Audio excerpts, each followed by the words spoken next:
Welcome to week 44 of Misha Dianne Watch Santa Barbara. Hello. We have finished episode 213, which aired Monday, May 27th, 1985. We start the week off right with Amy and Brick in the barn. Amy tells Brick she's going into labor, and he asks her to marry him. He says you don't have to answer right away. And this is real Amy. So Yes, the temporary Amy is gone after 2 days. Yep, and we actually were kind of glad to see the real Amy back. Yeah, that's surprising. Two of faux Jack Stanfield Lee's men are in a van outside of Marissa's house. Mm-hmm. They have her phone bugged, and when Brick calls Marissa to tell her about Amy, they are able to trace the call to the hospital. It's worth noting that we only ever see Brick's side of the conversation, and the two men in the van, they couldn't afford Marissa for the day, but they paid for two men in a van.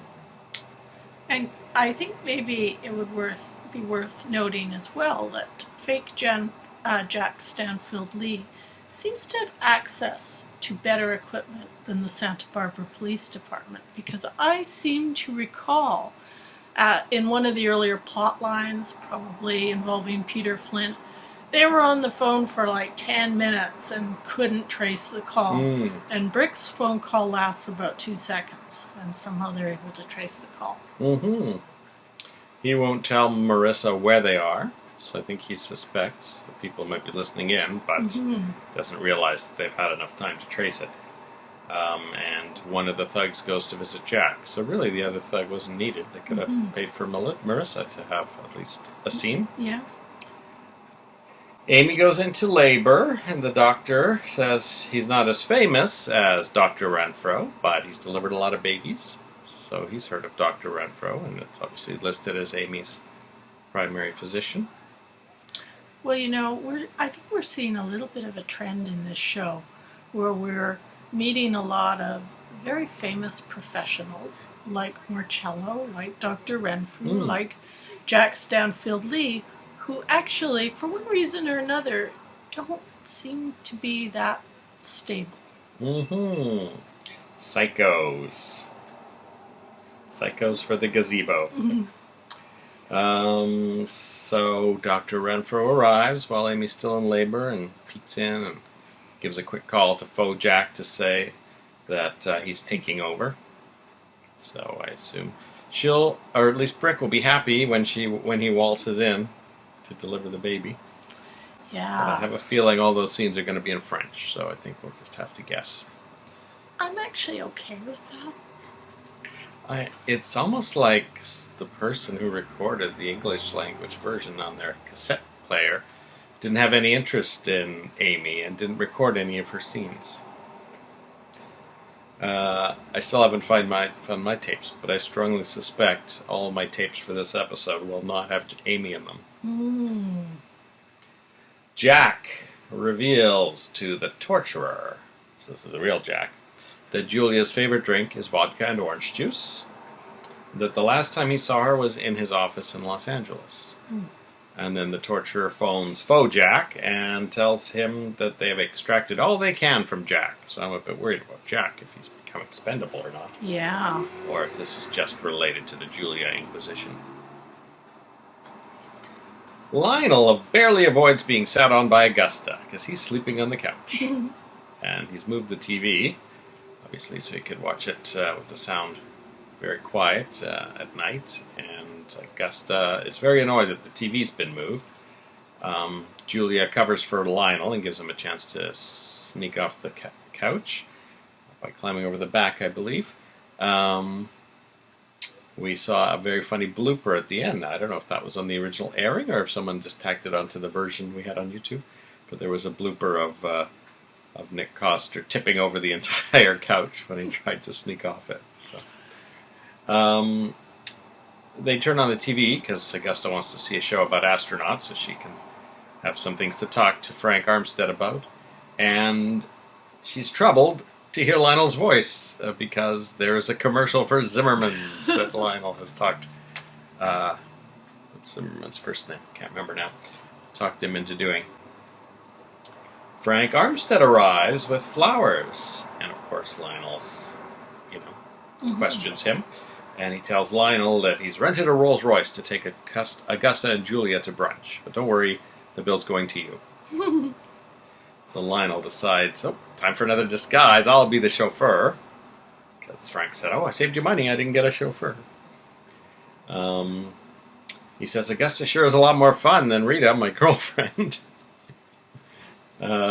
Lionel disguises himself as the chauffeur, takes them in, and coaches Frank from beside their table at the State Street Bistro. Now, here we have Augusta, Julia, and Frank around these little, really bistro tables, and they're having brunch. And I don't know, usually you get a few plates with brunch and some toast, and we had one of those tables for the longest time, and it's barely big enough for two people to have breakfast at. So I think that's where La Mesa really has the advantage on the State Street Bistro, because they have proper tables there.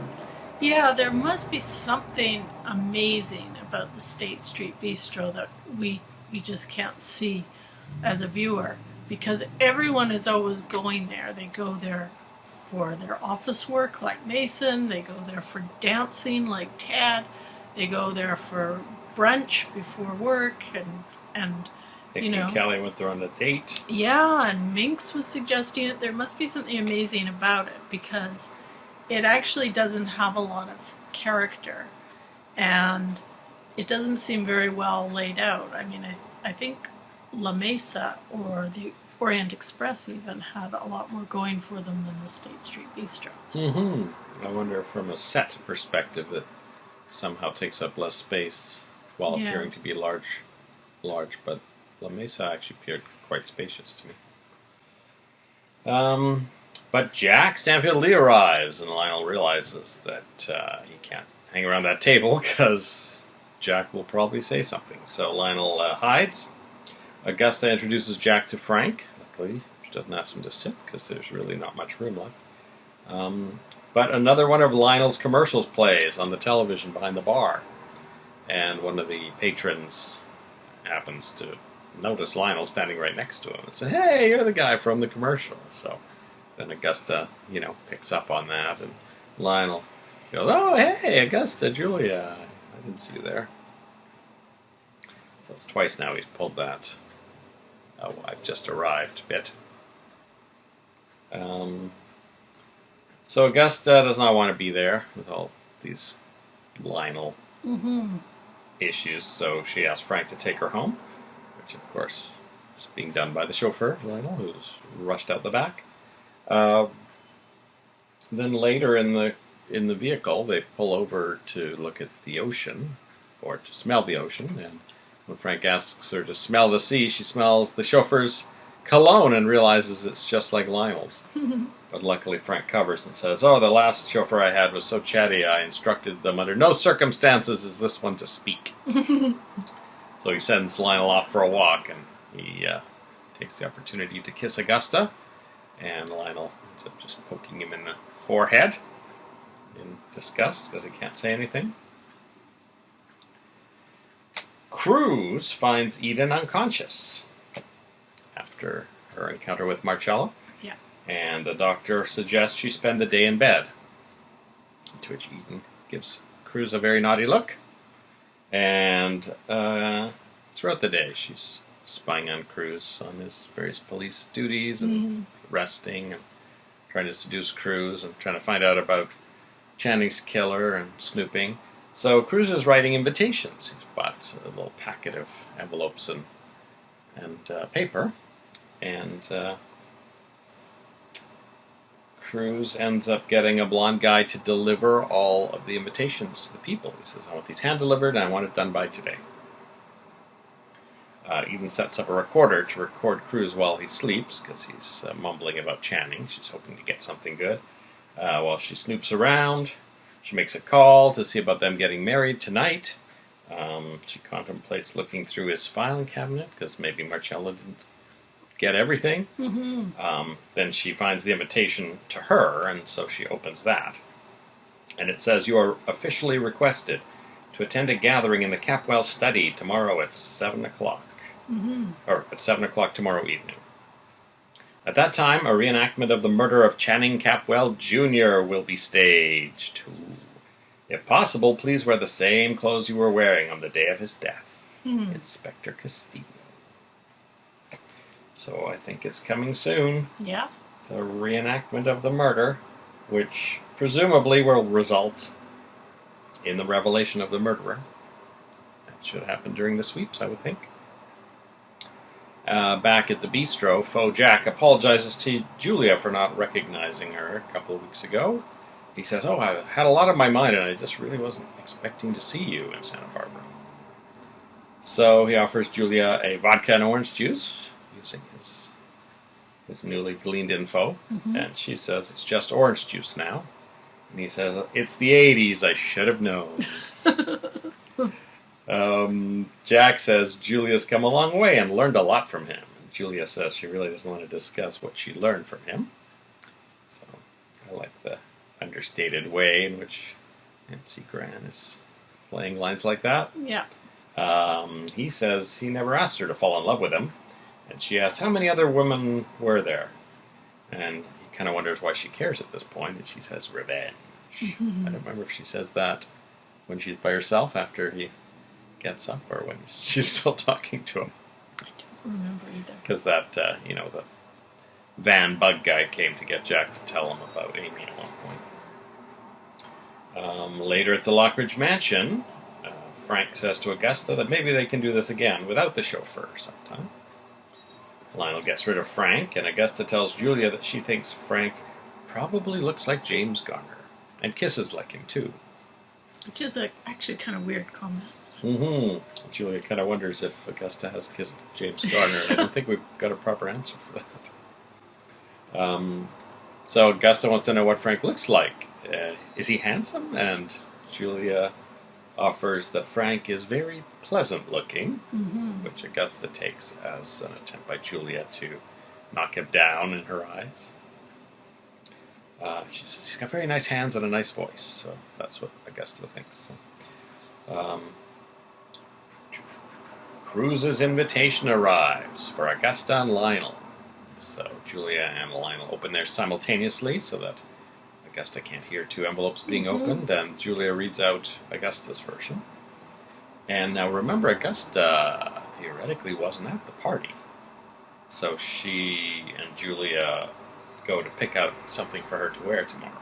So presumably she can wear whatever she wants since she wasn't at the party. It's interesting that she's been invited. I guess with the tunnel in play and her being in it, that makes her more of a suspect, perhaps. And maybe it's also to help increase the count of suspects so that the real killer, might feel safer in a larger group. If it's just the killer and one other person. Yeah, exactly. Uh-oh. It would be interesting to know if Minx got an invitation because they said there was one for Minx too. Okay, and if Warren got one. Yeah, I assume he would have. Maybe we'll see him get it in the next episode. I guess what I'm wondering is if perhaps this represents a revised list of suspects from the last. Well, it's not. They're not necessarily suspects. They're there for the reenactment, right?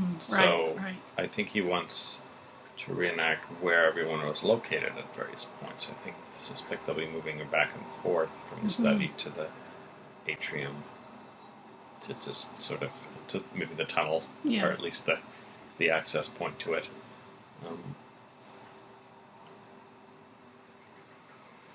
And after Julia and Augusta go upstairs, Lionel picks up the phone and says, I'd like to speak to Marcello Armonti. Unfortunately, he's not even allowed calls, so I think in the next episode, we'll see Lionel sneaking into Marcello's room, because he may be as worried as Mason about what's going to happen. He may have his own things to hide that Channing may have known about. I find it interesting that several of these characters, and we'll probably be discussing one in a few minutes, their immediate reaction is to go to Marcello. And I just find that really interesting, what it is they're they're looking for from him. Mm-hmm. Sophia, meanwhile, refuses to go to Italy with Marcello. So he forces her to pack at gunpoint. And as they are about to leave, Cruz shows up and takes him back to the hospital. Yeah. Obviously, that happened before Lionel phoned him. I probably should have reversed those. Lindsay tries to see Marcello. The blonde guy arrives with the invitations for Sophia and Marcello, and then overhears Sophia calling Lindsay Mr. Smith and says, "Oh, are you Lindsay Smith? I have one for you too." So Sophia obviously reads her note and then realizes that Lindsay is a suspect and asks who he is. And he says that he knew Channing from Lyman.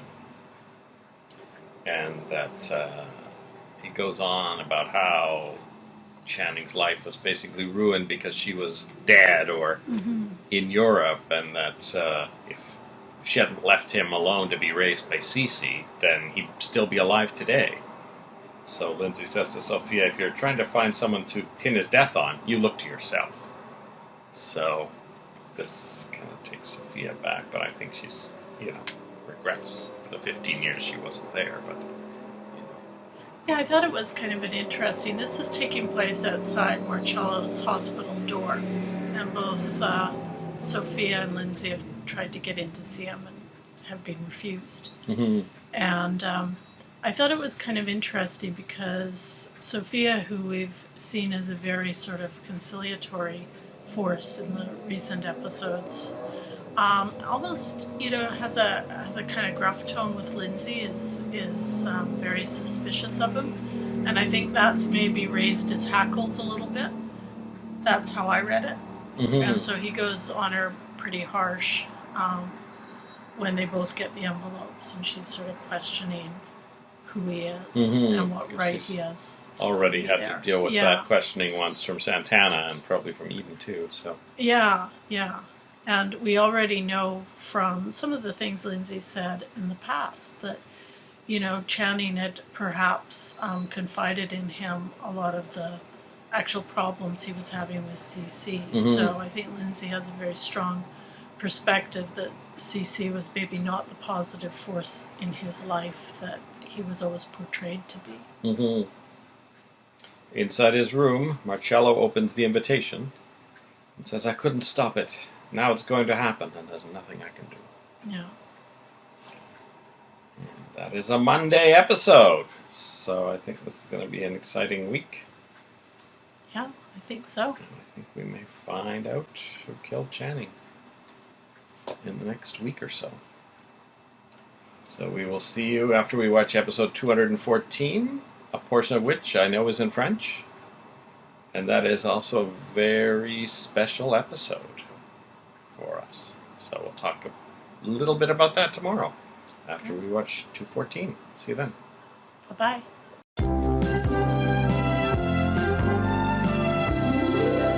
What is this, the Shriners Convention? Welcome back. Hello. After a very long time, we have finally watched episode 214 of Santa Barbara. We first tried watching it on June 28th and realized that a very large portion of it was in French. And even though we both took French in high school, wasn't enough. It turns out we're not very good at interpreting French on the fly. So I thought what I would do is I would take another stab at looking for my old audio tapes from when they originally aired. And I had looked for them before and not been able to find them, but this time I went to the room where I thought they might be. The first box I looked at had them in there, so I digitized tape number 16, which covers the last several days in May, and Tuesday, May 28th is the day in question. And I got about, I think, 10 or 12 minutes of extra audio in English. Turns out I wasn't any more interested in Amy and Brick back then as I am now, because none of their scenes were on the tape. It was Lionel and the gang, and I think, I forget who else. But thanks to the existing Cruz and Eden scenes, plus my new Lionel scenes, we got a bit more, and I thought, well, that's still not going to do, so I thought I would try translating the French and creating subtitles. Unfortunately, I found that slow going. The French was a little hard to interpret, even when I slowed it down to half speed.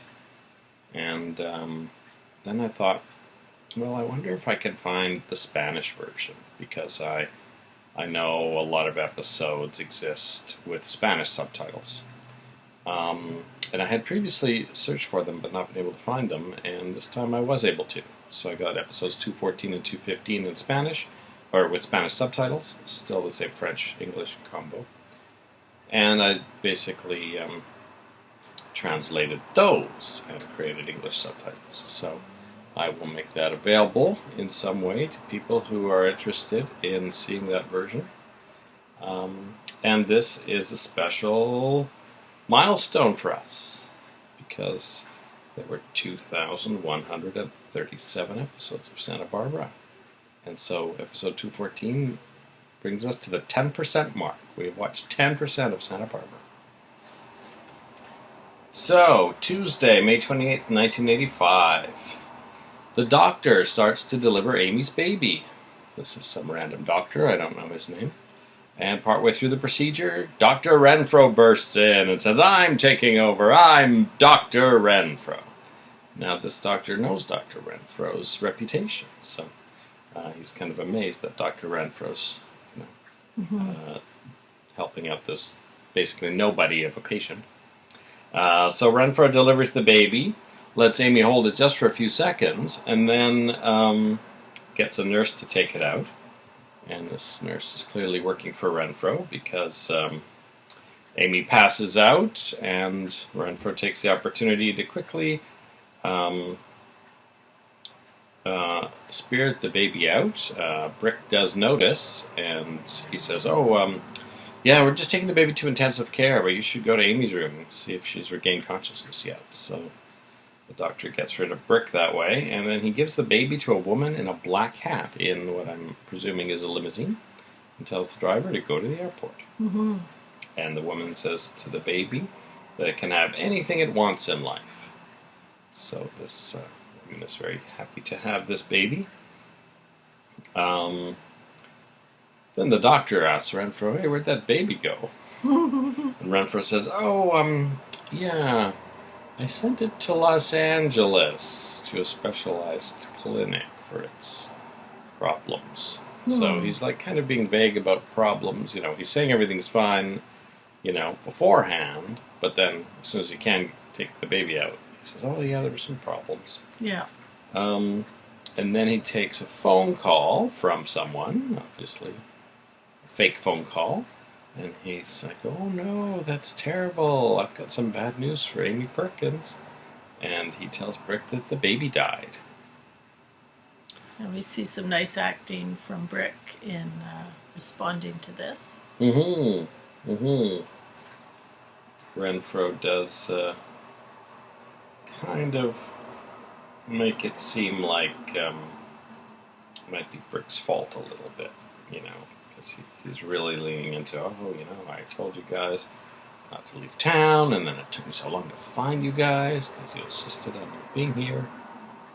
I sort of feel like that approach might backfire with someone like Brick, who will be wondering why he needed to be such a big part of the delivery when it would seem to be going fine, before he showed up. Meanwhile, Cruz is having a dream, and he's the judge, and all the suspects are in it, and Channing wasn't in the dream, although no reason he couldn't have been. Anyway, in the dream, Eden ends up getting shot as a result of Judge Cruz's attempts to find the killer. I think it's worth remembering that 1985 was kind of the peak of the conceptual music videos. So, and MTV in the States and Much Music in Canada were roaring along at this time. I think Much Music was available. I would think so. Yeah, I'll have to Hard look to that remember. up. But yeah. So this was the time of the conceptual music video. This was actually the year when Duran Duran produced their Wild Boys video, which cost $1 million and was much talked about as the most expensive musical video in history, and was full of this sort of smoke and mirrors and kind of high concept stuff that we get a little bit of a flavor of in this dream sequence. Now, as you may remember from the last episode, Eden's been recording Cruz, even before he fell asleep, I think. And she plays him back to tape, and he's a little annoyed that she was taping him. But then he refuses to tell her the dream, or anything more about the investigation. So she's thwarted again. Maggie shows up to find out what's going on. He tells Maggie about the plan. This is the first, I guess, that she's heard about the reenactment. But tells her she can't be there because he doesn't want to mess up the whole vibe of 1979. Eden reads through Cruz's Channing file. I guess he's finally given her permission to look through it. And he says he was surprised to find Lindsay and Marcello's fingerprints in the study. Apparently, once they'd found Joe's, they didn't bother identifying any of the other prints in the library back in 1979, or in the study back in 1979. So apparently they've done that work now. Yeah, this gives us a little peek into just how sort of lackadaisical they were about actually doing an investigation, and the fact that once they had decided on Joe, that he really was railroaded through the process. It doesn't seem like they really did a proper investigation of the murder once they had zeroed in on Joe. I imagine Cece pushing that through, and then Mason following that through, and it looks like DA Tony Patterson, assuming he was the DA, is definitely in Cece's pocket. So. Yeah. Cruz goes to tell Marcello that they found his prints in the study, and he says, oh, a lot of people were probably in that study. And Cruz says, well, no, because Rosa cleaned it thoroughly that morning. So all the prints in there are people who went to visit the study that day. Eden mentions at one point that the killer may have been wearing gloves. And we know that Marcello has been wearing gloves for his various exploits over the last few months. While Cruz is visiting Marcello in his hospital room, where he's once again secured, Sophia tries to visit him, and Cruz won't let him talk to her. Mm-hmm. I think he doesn't want anyone colluding in any way with Marcello, or getting information from him, or giving him any information. Cece receives his invitation, and Sophia's with them there. She's happy that it's finally all going to be over if they can unmask the killer, but Cece's worried that the reenactment could be dangerous and unpredictable. Mm-hmm. Gina has a great line when she walks into the study. Oh, I didn't know you were here, to Sophia. She kind of underplays it, but inside you can tell she's both alarmed and angry that Sophia and Cece are hanging out in the study together. Yeah, I don't think Gina's finding her home life very comfortable right now. There's a lot of people there who I think she would prefer not to have around her household. Mm-hmm. Santana gets her invitation at the hospital from the courier, and then she decides to take Brandon home since Gina's not there, and the doctor said, you can go. Gina is furious when she arrives to find Brandon missing from the hospital, and Cece apologizes over the phone for not telling her. And I don't know if Gina's overplaying it, but she says, oh my god, I can't believe Santana keeps doing this. So, Santana and Cece have a conversation in which Santana mentions she heard some not so nice things about Channing, but she won't repeat them to Cece. So Cece's annoyed that Santana seems to have bought probably Mason's lies about Channing, but she won't tell him, so he can't really counter them. Mm-hmm. Gina finally gets home and slaps Santana.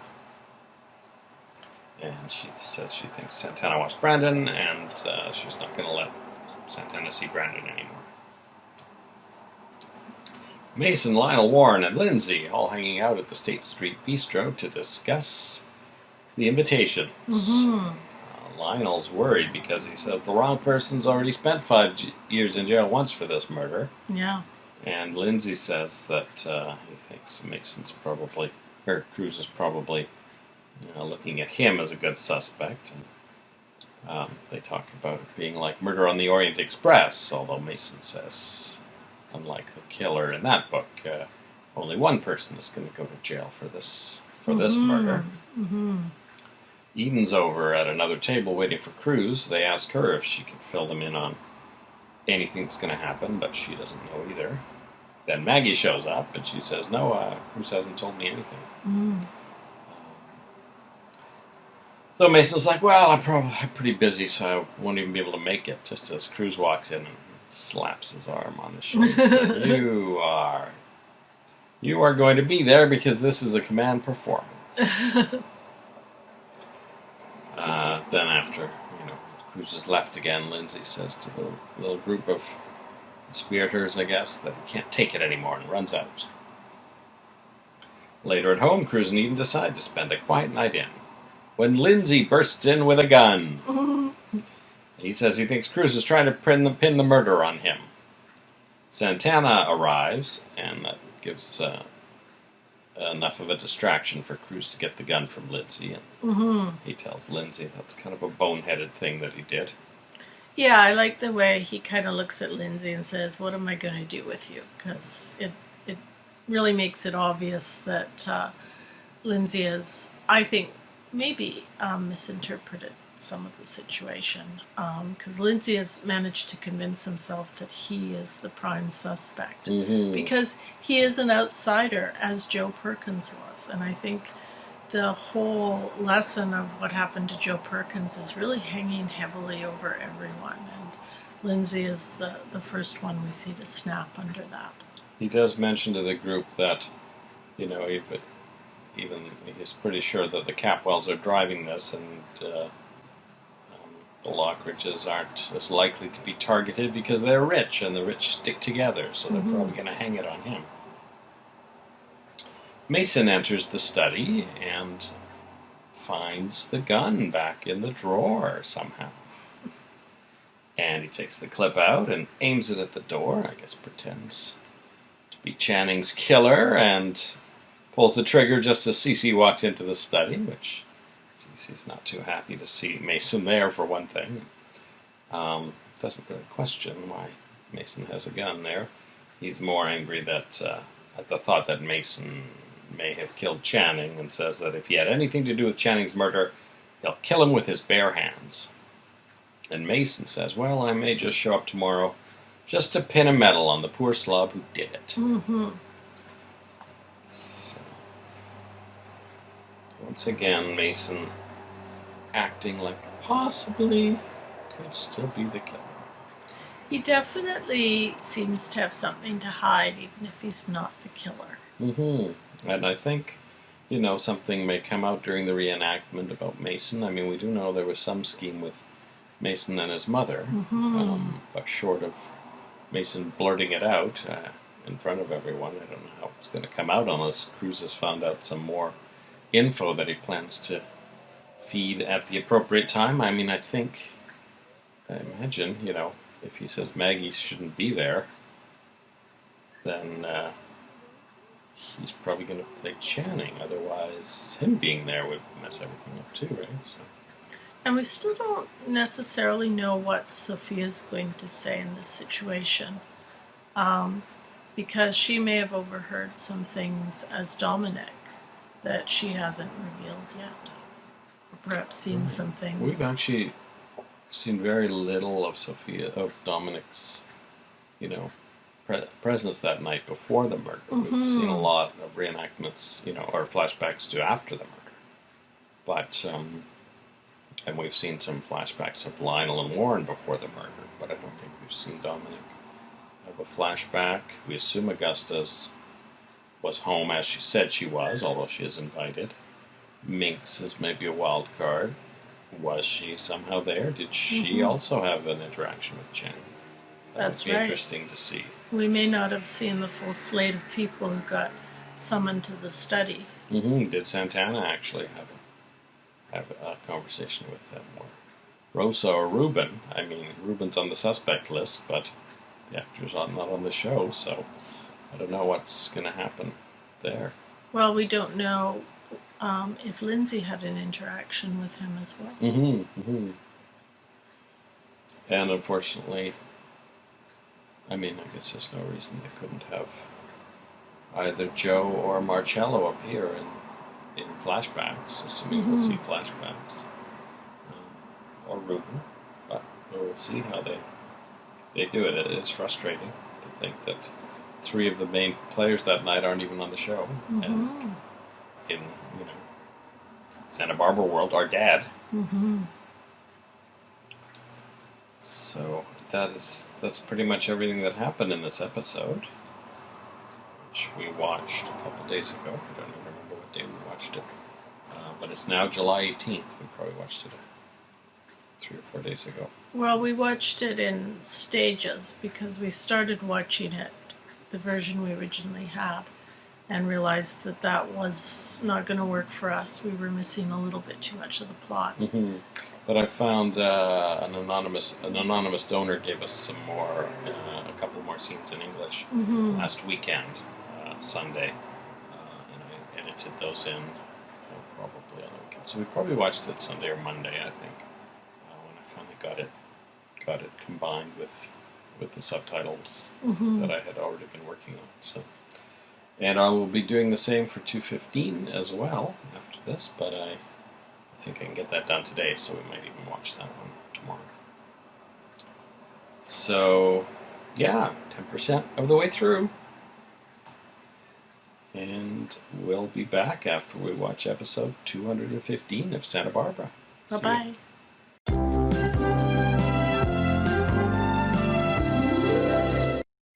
Welcome back to Misha and Dianne Watch Santa Barbara, live from Comic-Con. No, we're not in San Diego. We're back home, because that's where Comic-Con is this year. But we are located in front of a famous location. We are in front of 1998 Ogden. All Doctor Who fans will know this as Grace's house from the 1996 movie known only as The Film. But back to Santa Barbara. We have finished episode 215, which originally aired Wednesday, May 29th, 1985. Episode 215 was another episode that we had largely in French, so I had to get my old tapes from 1985 and get the audio tracks. Unfortunately, I only had a couple of scenes. Luckily, someone donated another scene to me, which was quite long. It was like the last 3 or 4 scenes were all in English. So anyway, I combined them and did the English subtitles based on the Spanish subtitles. So we watched that, and a lot of it was about a baby. Of course, Brick told Amy the baby's dead, so that didn't go over too well. And Lakin and Jade and Christy were there. So I'm still not clear if this hospital's in Santa Barbara now, or if they're actually still up in, what was that city in California they said they were in? Can't quite remember, but my assumption is that if they're not in Santa Barbara, they're perhaps maybe on the outskirts or maybe more towards the interior. So, Jade says this is going to kill her mother because, their family's had a lot of deaths already, Joe and John, this year. And then Christy says, it's not fair that some people who want a baby lose it, and some people have babies that don't even want them. So I think this is a bit of Christy's backstory that we're getting here. I think so too. I think this is about Christy's mother. So we'll see maybe what led to Christy basically living on the street, as far as we can tell.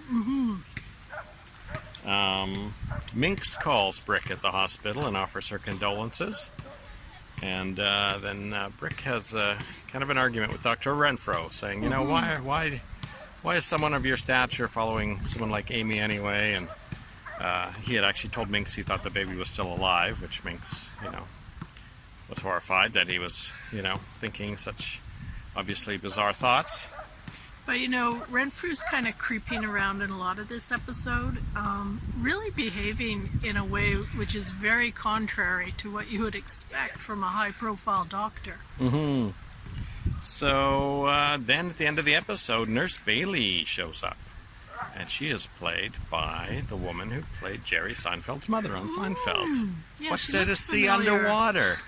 So, and she was James Dean's former girlfriend, Really? Liz Sheridan. So, Nurse Bailey says that she's seen lots of babies born with whatever the malady is that Dr. Renfro was claiming, and she said there's no way that baby had it, that baby was healthy. And if he lied to you about that, he might have lied to you about the fact that the baby's dead. Yeah. So Brick now thinks the baby might be alive, and somehow it was stolen by Dr. Renfro. Well, I mean, there's no doubt that Renfrew's behavior is a bit odd, and obviously for the medical personnel at the hospital, they have been struck by the fact that he's been a bit weird too. Yeah. Renfro calls Jack at one point to see how the baby's doing. He calls the henchman. Actually, maybe Jack's not with the baby, but he calls the henchmen who were watching it, and they said it was fine and quiet. They're with the lady with the black hat. Mm-hmm. And then Jack asks, when he talks to Jack later, or fake Jack, Jack asks him if it was a boy or a girl. And when he finds out it was a boy, he said, "Oh, that's really good. I think that'll really put us in good standing with the boss." So. Wow, it's intriguing. Very intriguing. Now, Minx and Lionel have a really interesting discussion. They do. They're just chatting about the reenactment, and then Minx says, "Oh, I know you went over there on the night of the murder, and I know you were having an affair with Sophia before and after she got married, and I know you used to meet her in the tunnels." Mm-hmm. At first he thinks Augusta may have told her, but she admits she knew it all along.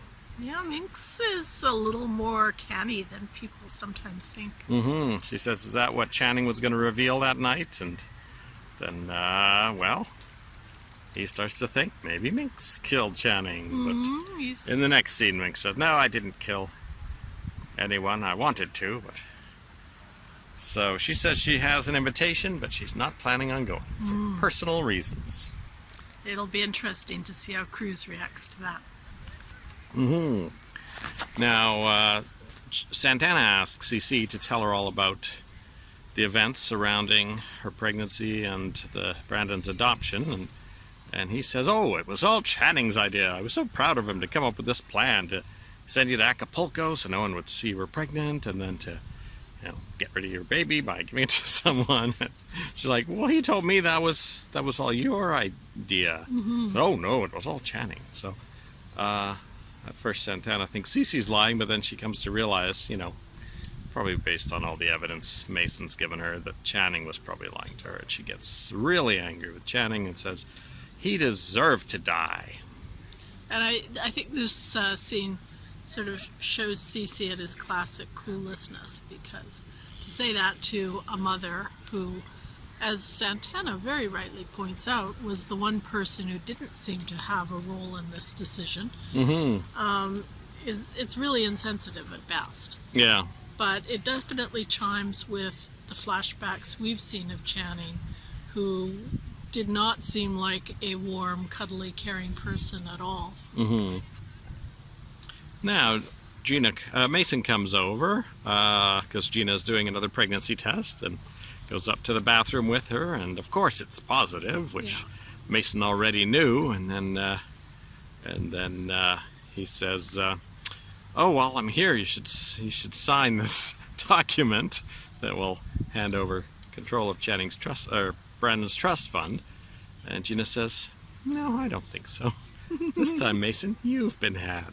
So they have a discussion about that. He says, "Well, I'm not going to take the money. I'll just have guardianship over it." And then she kind of admits that she had a good time in the ambulance. I actually found that quite delightful, just the look on her face, that, you could tell that she and Mason actually quite enjoyed each other's company. Mm-hmm. So I think this will be possibly a new couple in the future. Mm-hmm. At least for of course, a while.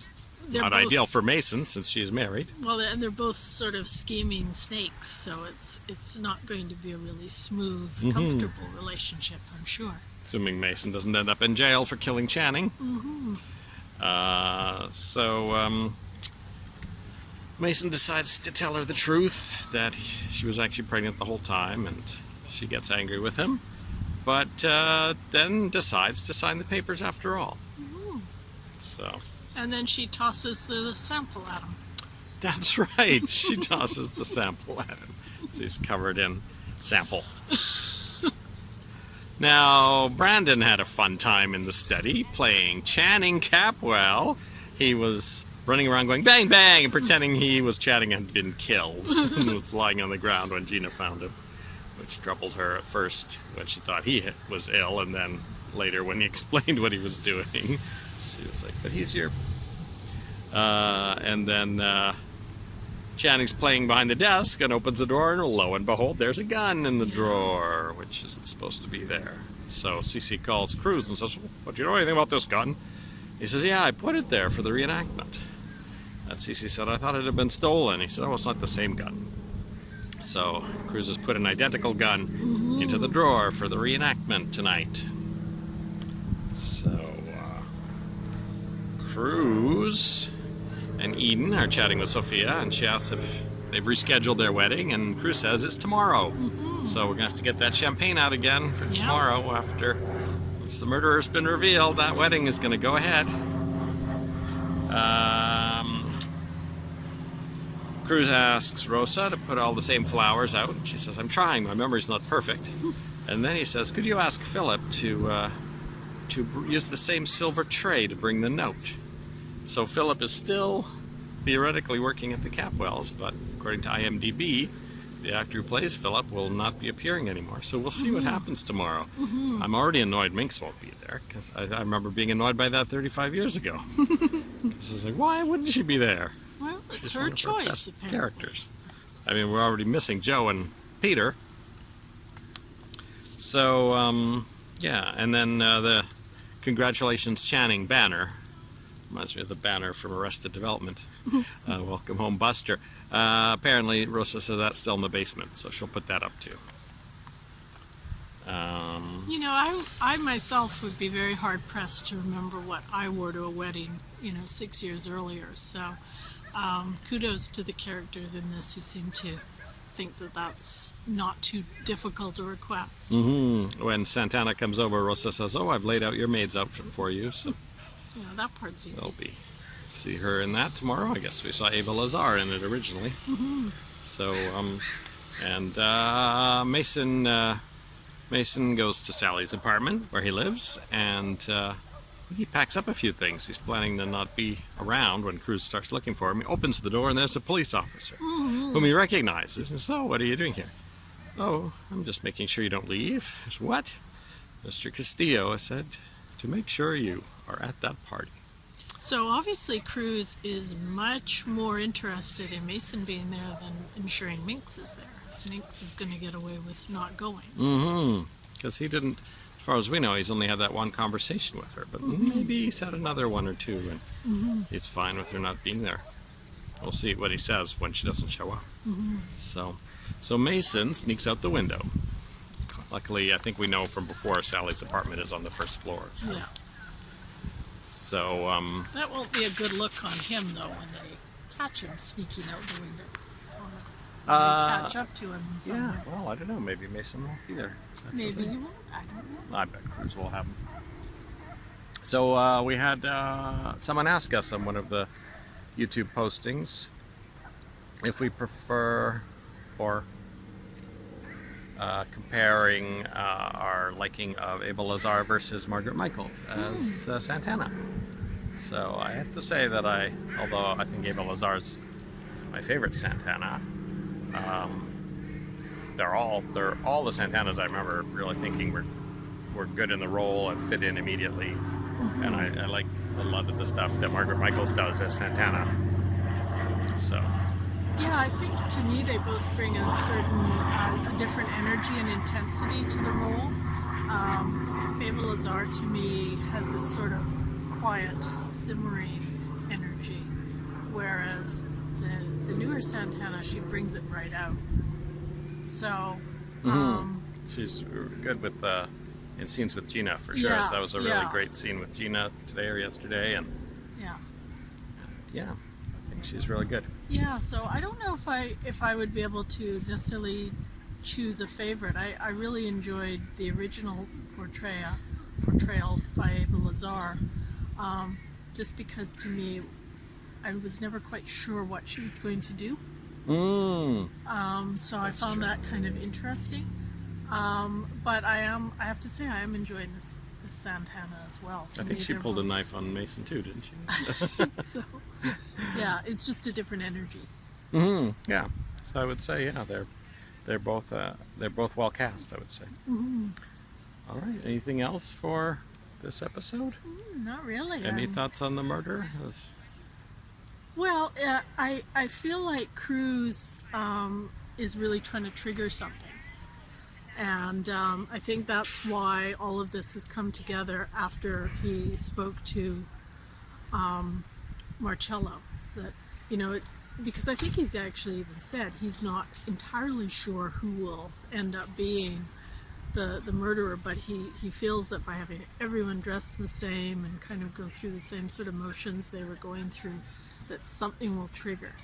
So to me, that indicates that he's looking for a psychological aspect.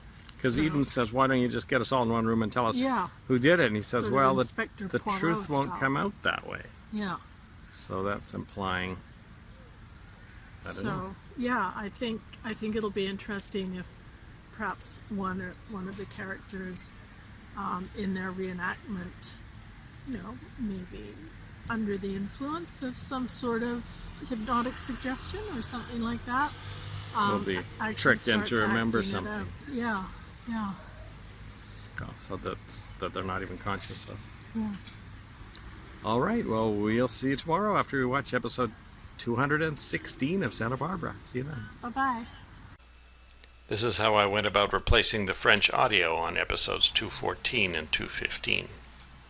First, I had to track down my old tapes from 1985, and it looks like I have the first 18 in this box. Tape 16 is from the right date. And then I had to track down a tape recorder, which luckily I had. Some fresh batteries so that the speed would be correct. Got a gold-plated audio cable so that I would have the best connection. Plugged one end into the tape player, the other into my computer, and just simply recorded it.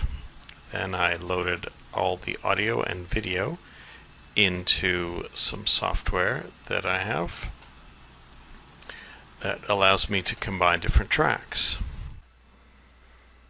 I added several different layers. I added the original version that I got off YouTube that was largely in French.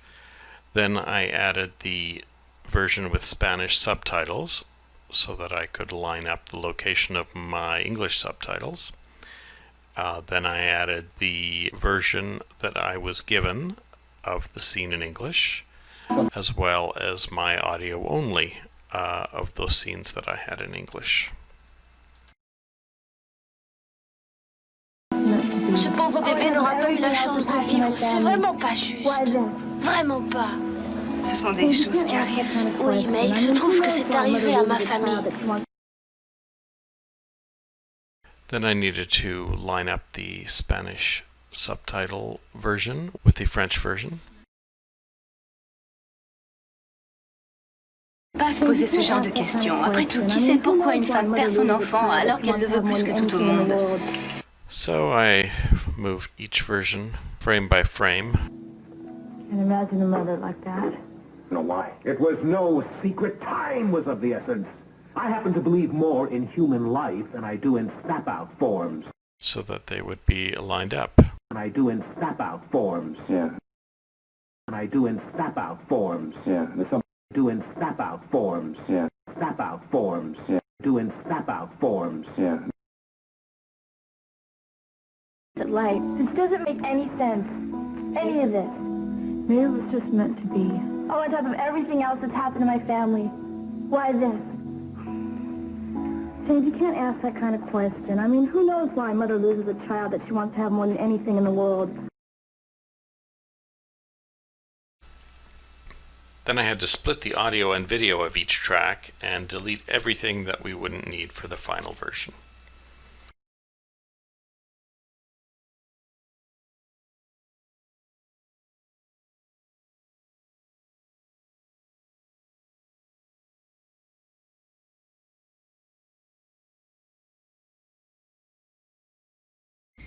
And no matter what happens tonight, don't let anything stop you. I created a spreadsheet of all the scenes and a Word document containing all of the Spanish subtitles.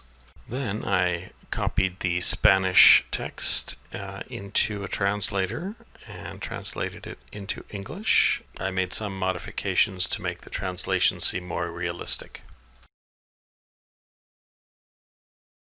Then I pasted that into the captioning option of the software I have. C'est épouvantable.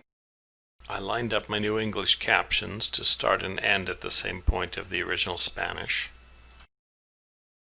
And of course I didn't need captions for the sections where I already had English. C'est épouvantable.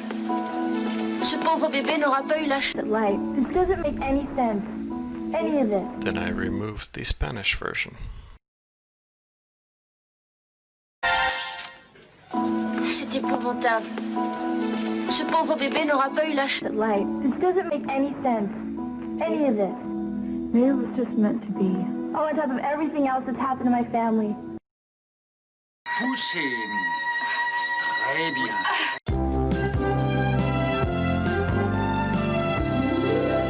Welcome back to Misha and Diane Watch Santa Barbara, week 44. Hello. We have watched episode 216, which originally aired Thursday, May the 30th, 1985. Ooh, getting close to the end of the May sweeps, I think. Mm-hmm. Just before we get to the episode, we've seen a lot of Santa Barbara people on TV shows in the last few days. We saw Jed Allen, future CC, on television, the first 50 years documentary that we saw on Decades. We saw Paul Burke, former CC Capwell, on Police Story. And we saw Ronnie Shell on the Alfred Hitchcock Hour.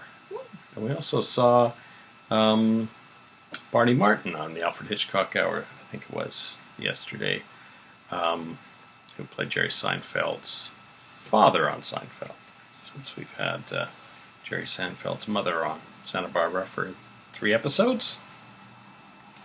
And now, episode 216. Mm-hmm.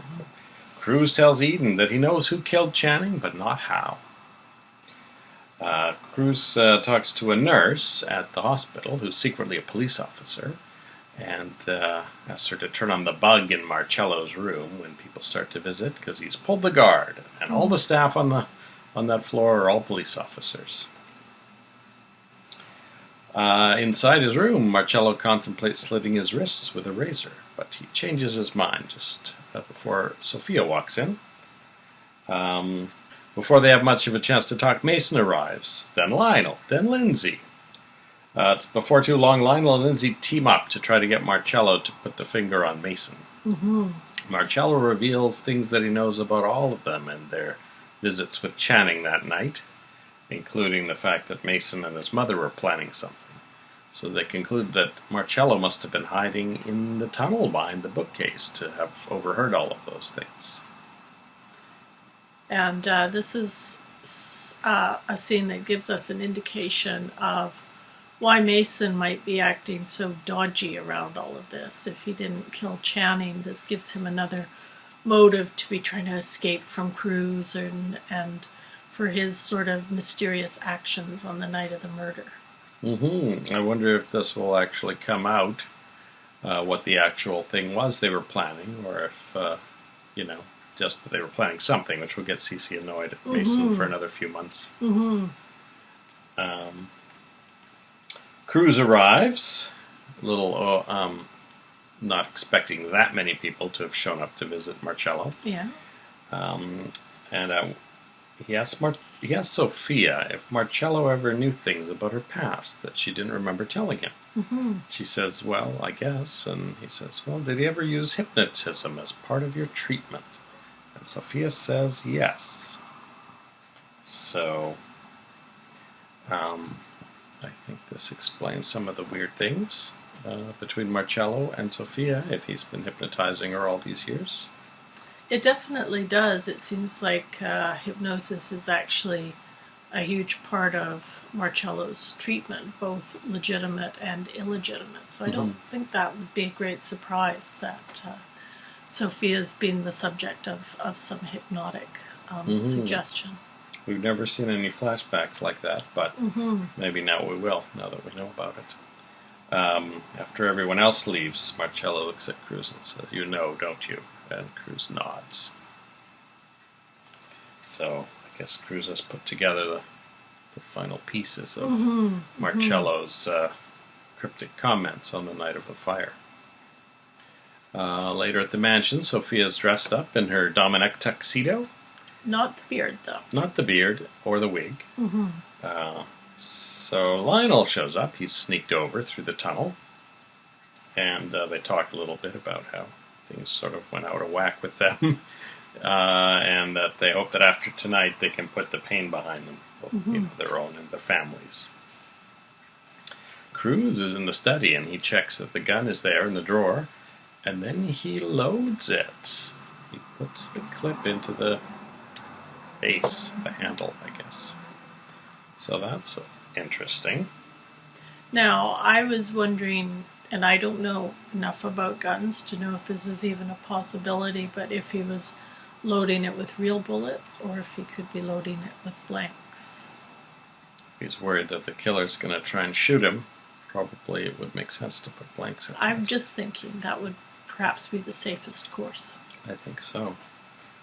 But then again, it's the middle of the day. Someone could tamper with that gun over the next however many hours before they finally get around to the reenactment. So that gun is left unattended in that drawer far too often, I think. Yeah. Rick goes to Nurse Bailey's home. And she doesn't really want to talk to him, but he kind of coaxes her a little bit. She said she overheard Dr. Renfro making some phone calls that make her think that he's not a good enemy to have. That's why she doesn't want to get too much further directly involved in it. Yeah. So Brick finally tells Amy that he thinks John is alive, and also mentions that Jeff died a month ago, and that he was sterile according to the autopsy report. This is all to try and convince Amy as to why, he's not crazy to think that John might be alive. Now, Amy is not thrilled to hear that he's been keeping, Jeff's death, grisly murder, in fact, a secret all this time. Which is odd, because I think, the fact is, during the last month of her pregnancy, it would make sense just to hold off on telling her till the baby was born, especially with all the problems Dr. Renfro kept saying they might have. So. But I was heartened to see that she does trust Brick at the end of that conversation. Then he tries to get her to tell him who else she slept with, but she is adamant that Jeff was the only man she'd ever been with, and she's not as angry with Brick about that as she could have been. Brick checks with the charter airline that Renfro used to get the baby from Chico to Los Angeles. And a woman, I guess a flight attendant who works there, said she was on that flight, and says that Dr. Renfro wasn't on the flight himself. It was some of his, associates, and that the baby died during the flight. And Brick quizzes her a little bit on, what she saw, and she said, "Oh, the baby was wrapped in a blanket." He says, "Oh, wasn't it in an incubator?" And she says, "Well, it was.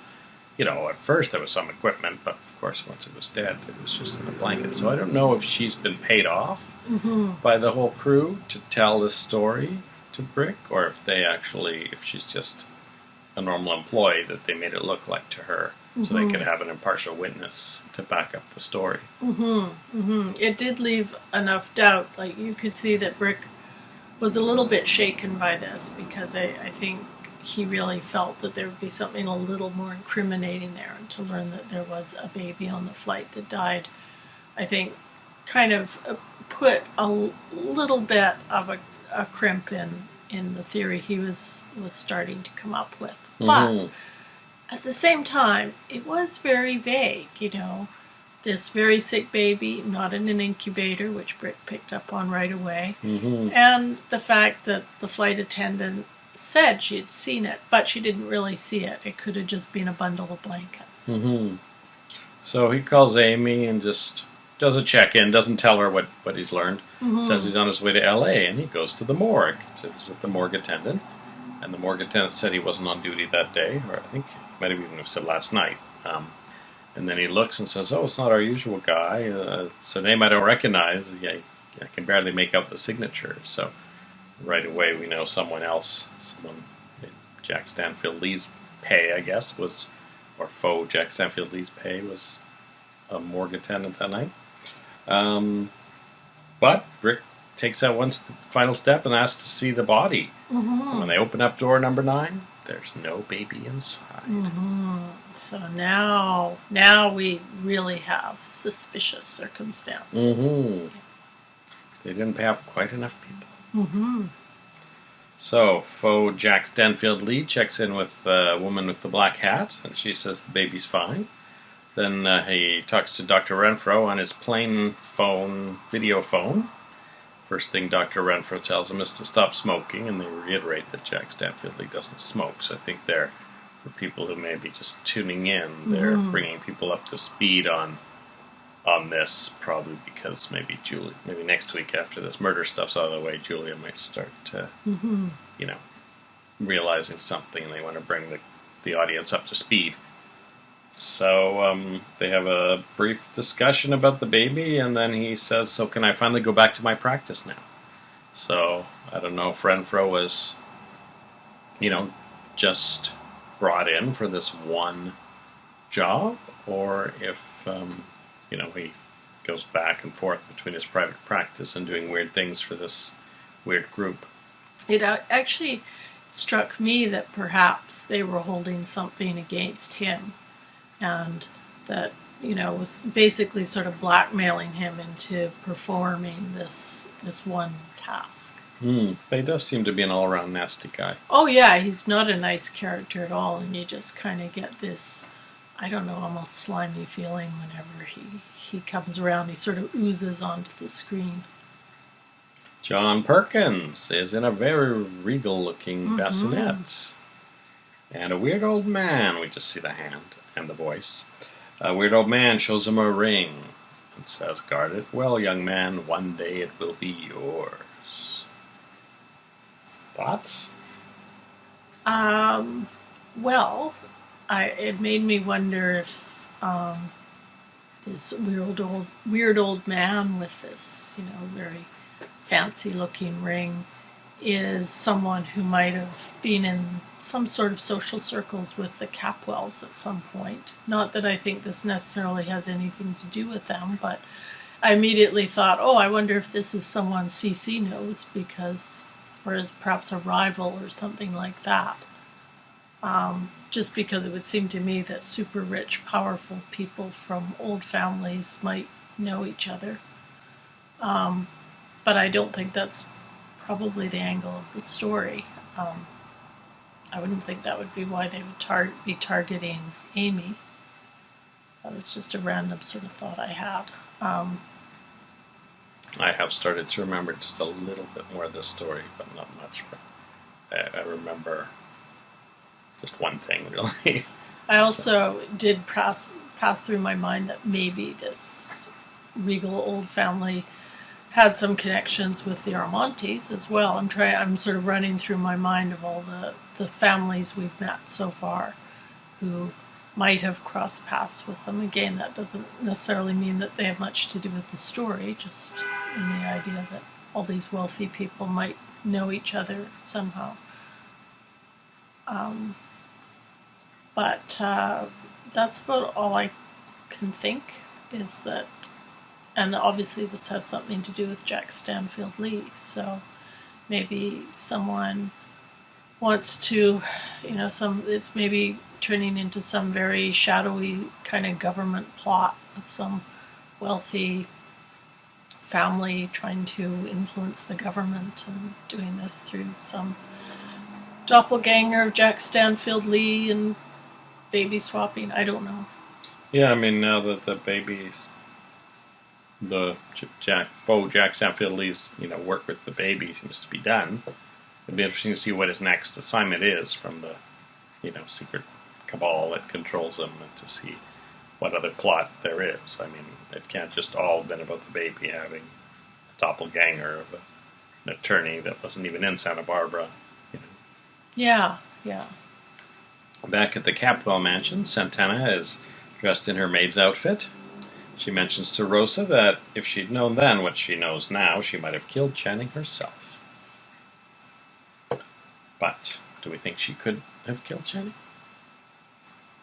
Well, it's one of the people in that room, apparently. Augusta has a new hairdo. Looks kind of groovy. This She is asks, one of her nicer ones. Mhm. Yeah. She asks Warren to escort her to the Capwells and to tell her if Lionel goes near Sophia. Of course, Lionel's in the room at the time. Mason arrives at the Capwells and says to Santana, "You look so young, it takes me back. This is how Channing last saw you," which kind of puts Santana in an annoyed state. She says, "Oh, the Capwells told me you were just like your mother." So we're getting a number of references to Mason's mother. So we'll see if that leads to something. Lindsay arrives. Mason says, "I think I'll keep you away from Ted. He's very young and impressionable, and not to mention good-looking." Lindsay says, "I hope Cruz puts you away today." Warren and Augusta arrive, and then Sophia arrives, pushing Marcello in a wheelchair. So his smoke inhalations led to him being in a wheelchair, I guess. Even though he managed to race up a 9-story hotel in staircase, inhaling smoke the whole time. So. Well, he already popped out of the hospital once, too, trying to persuade Sophia to go back with him That's out right. of Santa Barbara. Yeah, so I'm not sure why he's now in a wheelchair. So everyone is gathered in the atrium. And Cruz says they'll be going into the study soon. Cruz says there's no triumph here for anyone, but it may put some at ease. He says he's reopened the case after Peter's confession was found to be false, and he looked at all the documents from both Joe's trial and Lionel's trial, and then he reread Channing's journals. He said, but it didn't all come together until Marcello, in his delirium, told what he knew. He says he had found it difficult to believe until he realized that after 6 years, everything fit. And then he says, Channing was a blank. He became the fantasy for what people who loved or hated him wanted him to be. So that's interesting. I guess from his journals. That's what Cruz got from that. So. I actually thought that was a very, very astute, because that kind of jives with how I've been thinking about Channing too, that we've seen him in flashbacks appearing like a very nasty individual, but he also seems to have come across very differently to very different people, and being able to persuade them of very different perspectives on himself and his motives. Even Santana and Lindsay, that's two examples. Yeah, but if you also think about his relationship with CC and with Mason, we don't quite know, or I don't quite know what his relationship with Eden was like. She seems to have been a little bit closer to him than some of them. But just everyone, he had a slightly different side that he was presenting to them.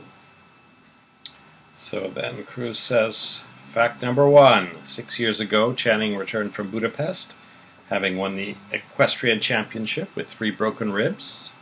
2, his father threw a lavish reception, spared no expense, and invited everyone, even people he didn't normally speak to. 3, that evening, at the morning of Channing's greatest glory, someone shot him down in cold blood. Someone whose identity I know. And 4, as you may have guessed, That person is in this room. So it's not Minx. So it's not Minx, yes. It's like one of those, logic puzzles. Oh, it can't be Minx because she wasn't in that room. So we X out her row. So that's interesting. Philip's not in the room either. Philip's not there. Joe's not there. Joe's Peter's not there. not there. Peter. Well, Lakin's not there. Now is Warren there? Warren is with Augusta because she's blind. Augusta, that's right. So he's still in the mix. So, yeah, that's about it. So, all our original suspects, minus Minx, plus a couple extra ones with Lindsay, and maybe Santana. And I guess maybe tomorrow will we find out who the killer is, or will we find out half of who the killer is? We will see after we watch a Friday episode 217 of Santa Barbara. See you then. Bye-bye.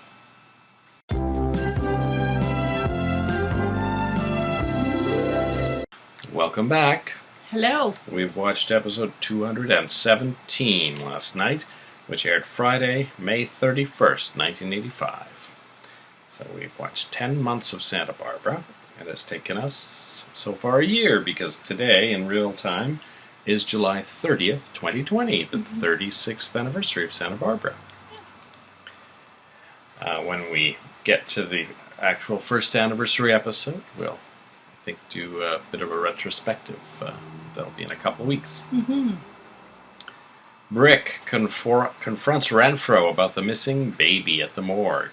Renfro pretends to call the morgue in L.A., and he pretends to be outraged that the baby's gone missing. He tells Brick he's going to fly to L.A. immediately in his private jet. Brick says, "I'll come with you," and Renfro says, "No, you should be with Amy. I'll handle this." And Brick says, "Well, that's what I'm afraid of." So he asks Brick for 2 hours to get packed and to meet him at the airfield.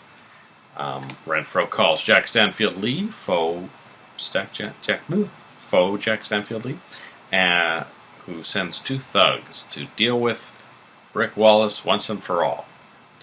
They call to say, "Oh, Dr. Renfro wants to meet you at hangar number 6. And when Brick gets to hangar number 6, they knock him unconscious and force a lot of alcohol down his throat with the intention of making him a drunk driving statistic.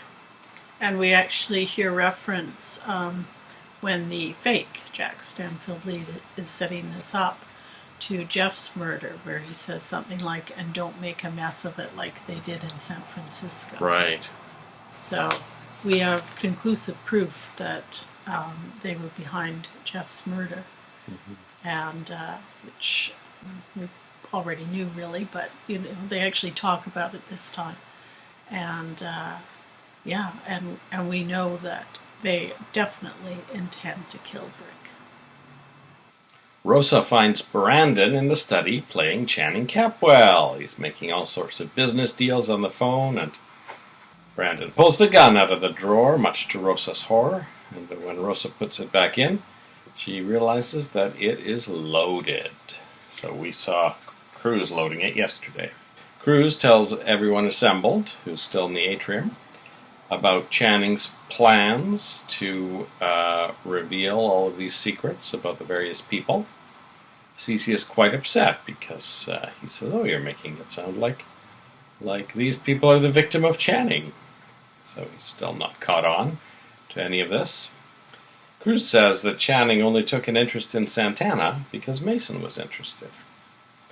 So that's an interesting twist to this, because maybe he really didn't have any interest in girls, and the Santana thing was just a revenge against Mason. Cruz says that Channing's journals contained all the details of his conversations.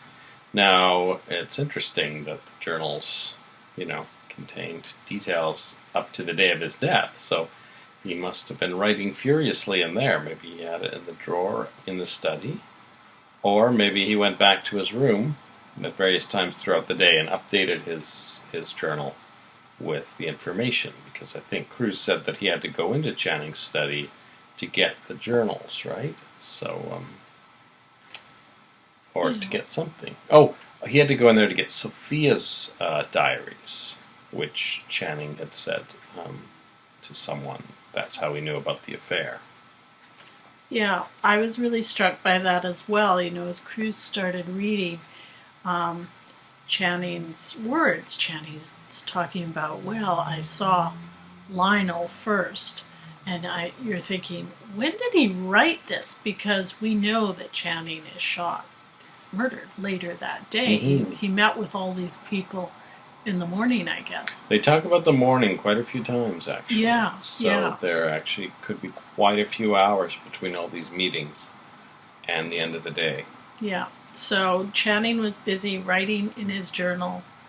And you have to think that, this kind of shows just how, I guess you could say strategically, he was thinking that, maybe he felt that he got something out of each of these interviews that he might be able to use later against each of these people. So he was kind of scheming and preparing even as he was marching towards his doom. Mm-hmm. Well, Cruz says that he knows from the diaries that all of these plans that he was going to reveal to the press, all these blackmails, were just for the purposes of impressing CC. And then, yes. He says that nothing that he did was for any reason other than to impress CC. CC says, oh, that doesn't make sense. He loved playing polo. And then Cruz says, no, he didn't love playing polo. He just wanted to impress you. And that's why he played that match with 3 broken ribs. Mm-hmm. Mm-hmm. So he reveals that he will be playing Channing as they move to the study. Yeah.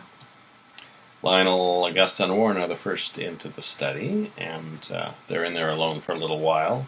Lionel tells Augusta and Warren he doesn't think a Lockridge did it.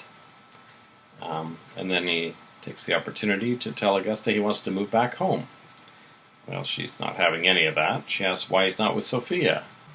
She says, oh, well, perhaps she's interested in CC now that he's married. Mm-hmm.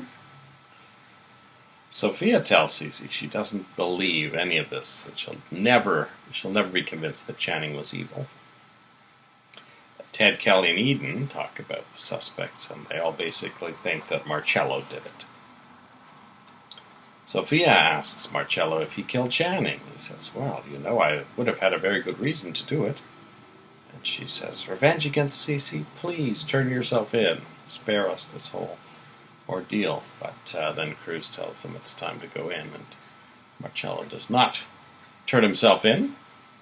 I should mention that before they go into the study, we do have one more touching little scene that really illustrates Cruz's point about Channing being very motivated really just to impress CC. And we actually have Brandon come in, and he's carrying one of Channing's medals that he won in horse racing or in polo. And, he has this moment with CC where you can see, in a way, he's perhaps emulating what Channing might have done with CC when he was a boy, that he's trying so hard to impress CC. And all the characters are looking on at this, and you can see they're all, or I interpreted it as they're all thinking the same thing. Well, here's the proof right there of CC's influence. The one thing Brandon says at one point, so someday I'm going to run the whole company, and you'll be proud of me. Mason sort of has a look on his face when he hears that.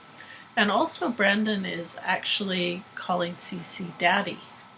That's right. He calls him Uncle CC and then remembers, oh yes, I'm adopted now, so he calls him Daddy. So, yeah. Because he's been calling him Uncle CC several times over the last few weeks, even though he's been adopted for a while now, I believe. Yeah. So in the study, the first person who met Channing that day was Lionel.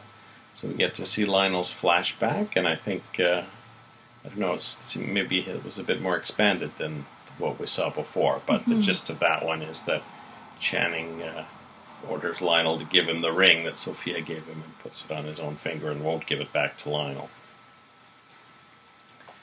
Sophia then has a memory a flash of seeing the ring on Channing's hand when he was lying there on the floor. Cruz mentions Lindsay and Peter blackmailing Channing, but no one answers Cece when he asks why would they be blackmailing Channing. We see Lindsay's flashback, which I don't know if we've seen before, have we? No, I don't remember having seen it. I think this is an all-new one. And Channing basically pulls a gun on Lindsay and says, oh, the blackmail's going to stop because I'm going to kill you and then I'm going to go kill Peter. And then... Yeah, and I have to say Lindsay looks fairly much the way he does, as we know him.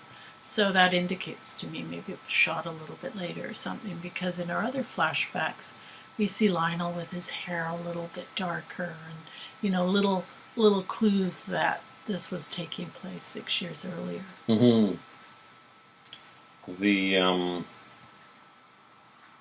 Lindsay kind of begs for his life, and then Channing says, well, get out the way you came in, through the tunnel, and I don't ever want to see you again. It's very cold to your former lover, although former lover has been blackmailing him, so... Mm-hmm. Then it's time for Mason's flashback. Mason says, oh, you're up to the M's now, Marcello and Mason. Mason has the flashback that I think we've seen some of before. Channing saying that he will expose him and his mother, and that they're not really Capwells like him. And Mason confirms after the flashback that Channing was still wearing the ring at that time. Warren tells how he went home and got Lionel's gun with the intention of killing Channing.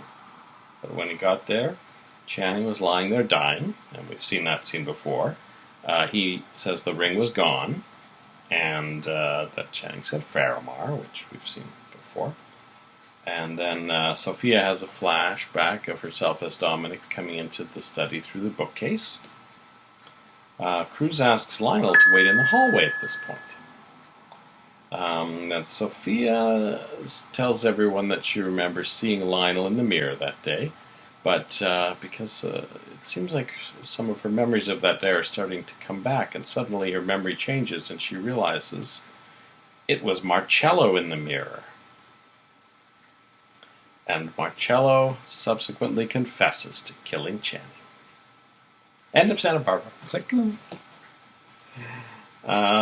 Lionel is in the hallway, pacing, and he wonders how Channing could have said Faramar. He says only one other person knew that word. And then he recalls that Dominic planted that bloodstained note in Warren's tux. He's trying to remember the logistics of where the note came and went. And also that Sophia planted the ring. Sophia's starting to remember more of that night, and it's almost like she's in a trance now, repeating the motions that Dominic went through. She goes out into the tunnel and then comes back through the bookcase into the study, and they cut back and forth between her dressed as Dominic that night and Sophia today for much of the rest of this scene. She starts to mimic Dominic's actions. She goes to the desk. She writes the note. Come to the study now. So Sophia is the one who wrote the note.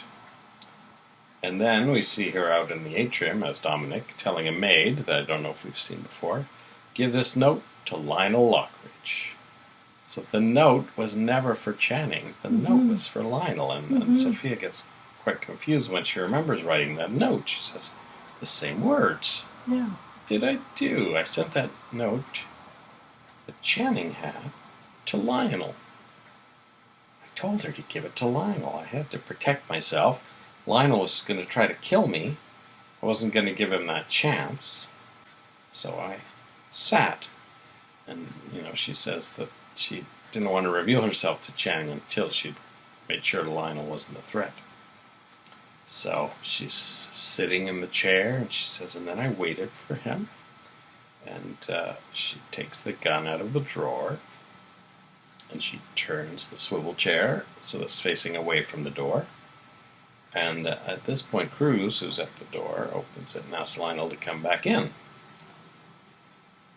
Lionel comes into the study. Sophia turns in the chair And then we see a close-up of the gun, and it fires. Mm-hmm. Was that gun in 1979 or in 1985, I wonder? Mm. I wonder if Sophia accidentally shot Lionel in 1985, just as she'd planned to in 1979. Well, that would be pretty irresponsible of Cruise. Well, I wouldn't put it past him with some of the slightly goofy, non-standard police things he's done. But that was, of course, the cliffhanger. We saw a close-up of the gloved hand with the gun. So, at least I assume that was the gun Sophia had, unless there was another murderer hiding behind the bookcase, shooting someone. Mm-hmm. So, we've learned so many things about the murder. That Sophia sent the note. Yeah, The that note was was for Lionel? interesting. Yeah, that was really interesting. And there was a point near the beginning, I think it was actually around the time when Sophia was saying to Marcello, you need to give yourself up, that it did occur to me that perhaps Marcello's hypnosis might have been to protect Sophia somehow from the fact that she had actually killed Channing. So I think that is another possibility of what happened. At one point, Marcello says, yes, I was there. Sophia saw me in the mirror, and then she and another young man went into the study, and after that she was so traumatized at having seen her son dead, that's when I took her to Alaska. Mm-hmm. And the implication is there that he did something to hypnotize her, I think, to help her forget, or that the trauma actually just made her forget. So yeah, that's something we'll find out for sure. Was it the trauma that made her forget, or did he actually hypnotize her because of to ease her pain? Mm-hmm. Mm-hmm. One of the things that struck me in this episode is that Marcello's demeanor is, to me, it's so different from anyone else who's in this circle. And I don't know if it's because, he seems very disassociated from it all. Whereas they all knew Channing, and, this whole murder has been hovering over them for years. He's just there. Mm-hmm. And that makes me think that maybe he wasn't as invested in killing Channing as, a possibility that I'd considered before, that he really was all about taking revenge on CC, and that might have been his sole focus. And it does strike me that he doesn't seem to really care much about himself at this point. I mean, we saw him at one point toying with the idea of committing suicide with a razor. And he just kind of, I think when he's starting to see that things are kind of possibly pointing to him anyway, he just sort of throws in the towel and says, oh, I did it. And just sort of goes through all the rote reasons why he might have done it. Mm-hmm. I mean, he knows he's going to jail anyway. Cruz, after his confession, Cruz says, oh, he'll be in jail within the hour. Mm-hmm. But whether Cruz is saying that because he was going to be going to jail anyway afterwards for his other crime, and not necessarily because of his confession. Yeah. All right, well, I think we'll watch episode 218 now. Yeah, I think we still have more to learn about this. Part 2 of Yeah. Night of Channing. Too bad Minx isn't in these episodes, but yeah, maybe she'll show up through the tunnel in the middle of the reenactment now. They haven't really released anyone out of that room, so I think we'll still see the full cast in there. And weirdly, I almost felt like it was too bad Peter Flint wasn't there, because we know he had a little scene with Channing as well, which, is now that he's glossed dead. over, yeah. Yeah, that is a shame. And, of course, we didn't see Philip. No. Although, the note, so the note got sent out, Lionel came in, so in theory, if they were reenacting the whole thing, we should have seen Philip get the note. And no Joe at this point, because we have to assume that Sophia's Dominic did a little bit of a two-step at some point, because she somehow came in again to find Joe over the body. Mm-hmm. And this is a point in time where it appears Channing is not in the study. Mm-hmm. So maybe he is in his room furiously writing in his journal at this point. Yeah. So, all right, we'll find out after we watch Monday's episode. So we'll see you in a week or two. Bye-bye. Bye-bye. To study now.